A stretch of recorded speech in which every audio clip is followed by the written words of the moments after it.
Hey peeps, welcome back to the channel. Today we're going to be running down 13 of my favorite spooky shows, or 13 of my shows that have a supernatural feel, a horror feel, just a fall feel. There's so many shows to pick from. These are just the 13 that have stood out to me in these past few years and have stuck with me, and their storylines are just amazing. Are you ready? I know you are. True Blood, okay? Running from 2008 to 2014. It's adapted from the Southern Vampire Mystery, a book series by Charlene Harris, also known as the Sookie Stackhouse series, also known as the True Blood series. It has a lot of AKAs. So we're following a young waitress named Sookie Stackhouse in a small town, and she's believed that they see her a little bit like ditzy. She's viewed as an oddball, a little bit of a weirdo because she can read minds. She later falls for a 173-year-old vampire gentleman named Bill Compton. At this moment, now the vampires are coming out of the shadows into the spotlight, because they can walk amongst everyone else thanks to a synthetic blood that they can drink and not need to attack humans, even though that's not always the case. Amazing show, amazing cast, amazing storyline. It differs a little bit from the books, but we'll talk about that another day. It's just great. Great soundtrack, great opening song.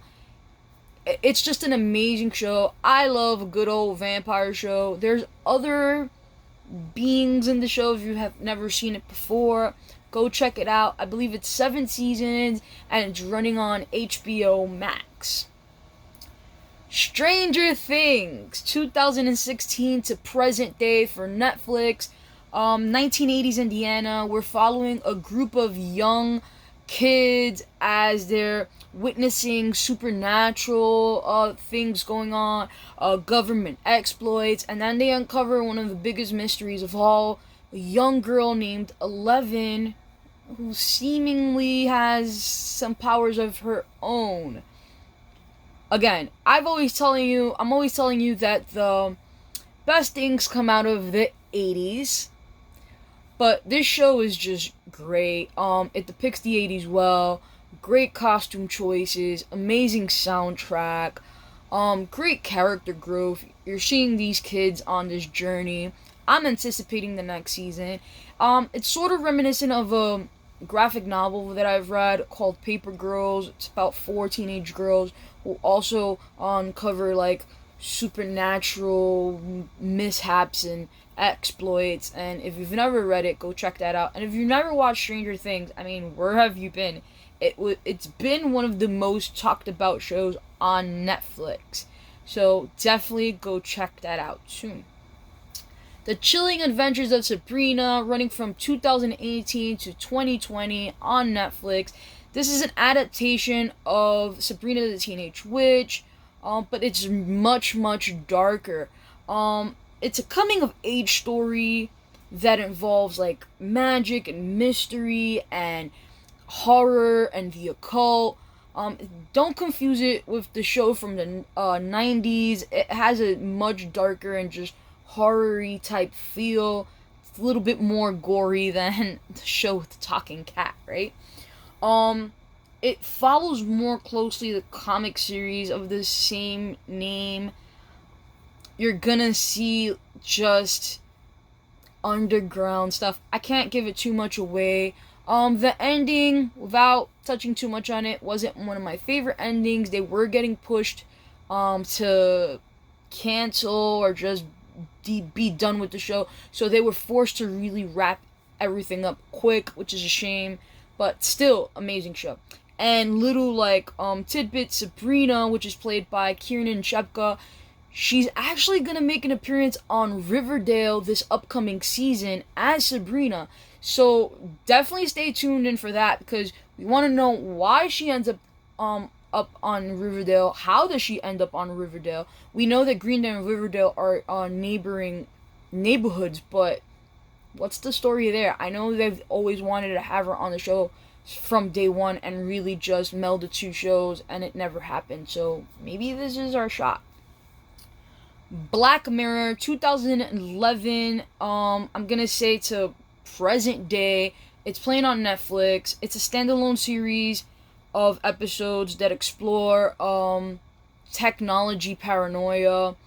It goes along the lines of Twilight Zone, which I love, but it collects more of the uneasiness of the modern world. If you get past the first episode, which I thought was a little bit like wonky, it's weird, the show is amazing. It's jaw-dropping, it's gonna be eye-opening, it's definitely have a lot of talking points.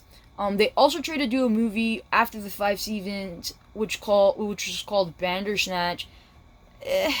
Didn't really work out. It was supposed to be like choose your own adventure with your remote and pick this instead of this, and I think it fell flat for me. But the series by itself is amazing, and I'm really hoping they do come back for a season 6.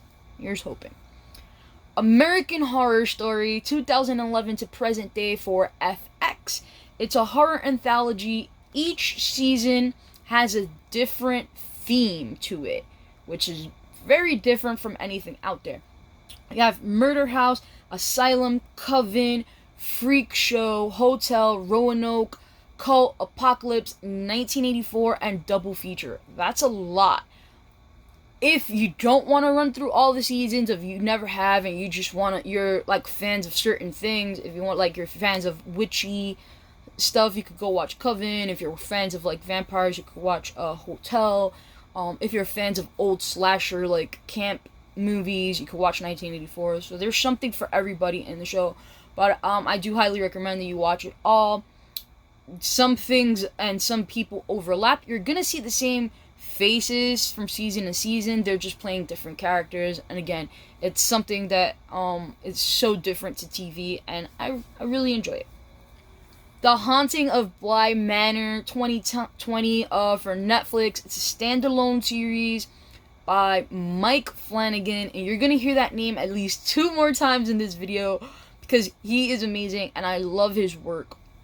So you have a governess who arrives at Bly Manor to take care of the estate and the children that reside there, and then she starts to witness apparitions that haunt the estate, which is pretty freaking creepy.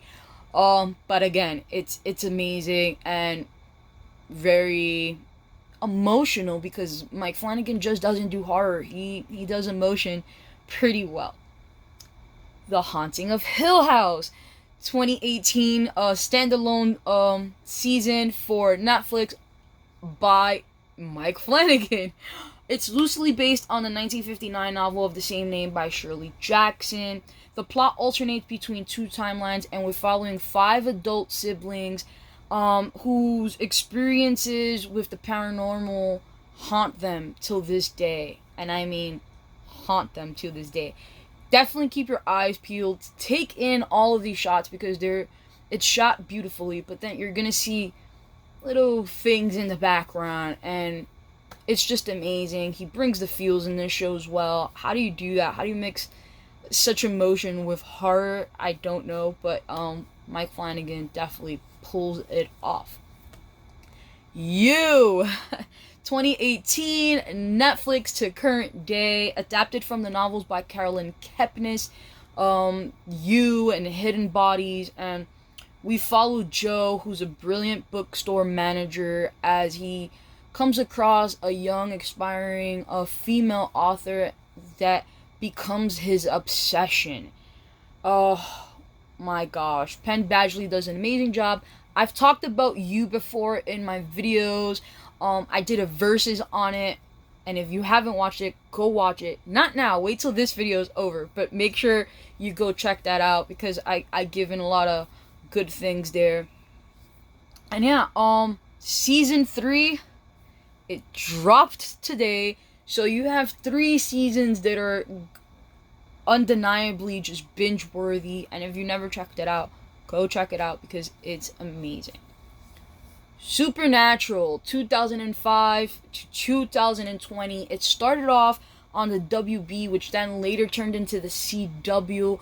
We're following Sam and Dean Winchester, which are brothers, as they're fighting and hunting monsters across the US. Great show. It's not only one of my favorite like horror-y shows, supernatural shows, it's one of my favorite shows of all time. A lot of seasons, great character. You're growing, you see these guys grow from these early teen 20s to adulthood. You start to believe that they're brothers. Great supporting cast. You know, with Bobby and Charlie and Castiel and just and Lucifer, and just I don't want to give too much away. If you've never delved into the supernatural world, definitely do so. You will not be disappointed. And as a lot of the shows on this list, great musical choices there, great soundtrack. Yeah, Supernatural. Check it out. Locke and Key, 2020, Netflix. It's ongoing. It's adapted from the comics written by Joe Hill and Gabriel Rodriguez. 3 siblings move into a house that are filled with reality-bending keys. And if that doesn't get your attention, I don't know what does. I think it's a show that the whole family can watch. Not little kids. I think they'll be like a little bit scary, but a little bit like preteen to teen and on. Amazing show. Great adaptation. Season 2 is also dropping October 22nd, which is a Friday. So you have so much time to catch up on season 1 and then go straight into season 2. It's great. It's great story, great setting. I love it. Being Human, 2011 to 2014 for SyFy. It's based on the BBC series of the same name. We're following a vampire, a witch, and a ghost. No, this is not a bad bar joke. We're actually following a vampire, a witch, and a ghost, respectively, as they live together as roommates. So that's what drew me in. It's not only like a horror-y show, but you get to see the day-to-day as they live together as roommates and friends and eventually family. Amazing show. I've never watched a BBC show, but maybe I should and do like a versus on that show versus this show. Definitely gotta add that to my list soon, so stay tuned for that. The Strain, 2014 to 2017 for FX, adapted from the Strain Trilogy written by Guillermo del Toro, a mastermind. He writes amazing things, directs and produces amazing things as well. A doctor is sent to investigate a flight where everybody is dead. They have died. His team then uncovers a viral outbreak with similarities to an ancient strain of vampirism. I know, if you know, like me, and you know me by now, you've watched my videos, you're gonna know that I love vampire stuff, and this doesn't disappoint. It's gory, it's horror-filled. Guillermo does a great job with the books, and they do an equally amazing job with the show.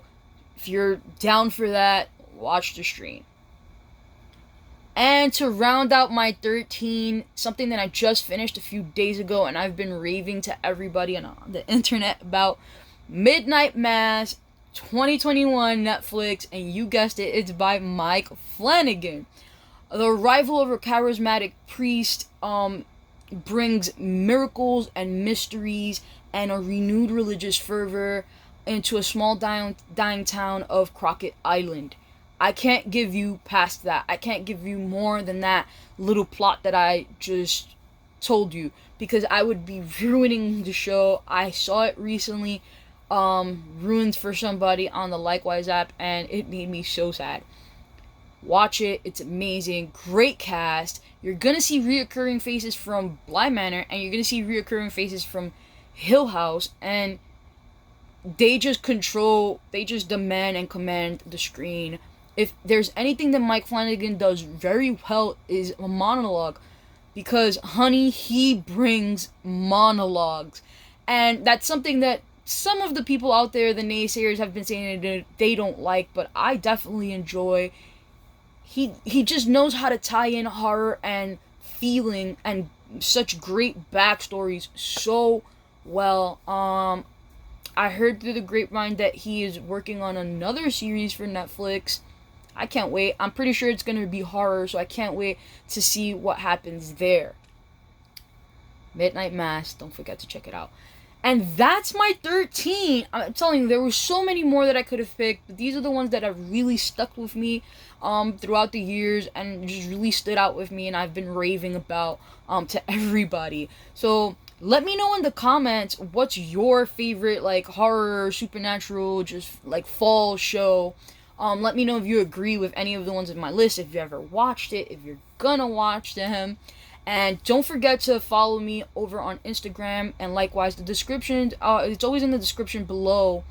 I'm gonna be reviewing some really good stuff that it's coming out in the next few days and the next few weeks for this spooky month of October. So definitely stay tuned there. As always, thank you for watching and being here, and I'll see you next time.